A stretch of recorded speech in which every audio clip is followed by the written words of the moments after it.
میاں بیوی میں خدا کی طرف سے ہی محبت پیدا ہو جاتی ہے۔ میاں بیوی کا رشتہ ایک ایسا احساس ہے جس میں محبت ہی محبت نظر آتی ہے۔ بعض اوقات کچھ لڑکا لڑکی کی شادی پسند سے نہیں کی جاتی، لیکن وقت گزرنے کے ساتھ ساتھ ان میں ایک دوسرے کی اتنی محبت پیدا ہو جاتی ہے کہ وہ ایک دوسرے کے بغیر نہیں رہ سکتے۔ یہ نکاح کے بول ساری اجنبیت ختم کر دیتے ہیں۔ وہ لڑکا اور لڑکی جو کسی بھی غیر کے قریب آنے پر چیخ پڑتے ہیں، لیکن جب یہی لڑکا اور لڑکی اس نکاح کے خوبصورت بندھن میں بندھتے ہیں تو ایک دوسرے کے لیے لباس بن جاتے ہیں۔ ایک خاوند نے اپنی بیوی کو نصیحت کی کہ 4 باتوں کا خیال رکھنا۔ پہلی بات تو یہ کہ مجھے آپ سے بہت محبت ہے، اس لیے میں نے آپ کو بیوی کے طور پر پسند کیا ہے۔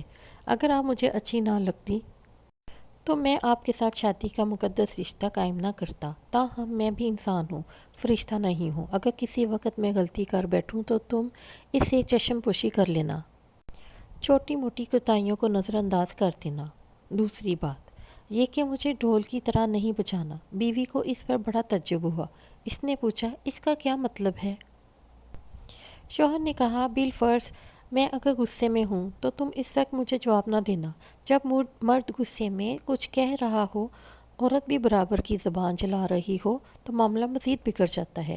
عورت کو چاہیے کہ جب مرد غصے میں ہو تو وہ اس کی باتوں کو نظر انداز کر دے۔ دونوں کو بیک وقت غصے میں آنا ایسے ہی ہے جیسے کسی رسی کو دونوں طرف سے کھینچا جا رہا ہو۔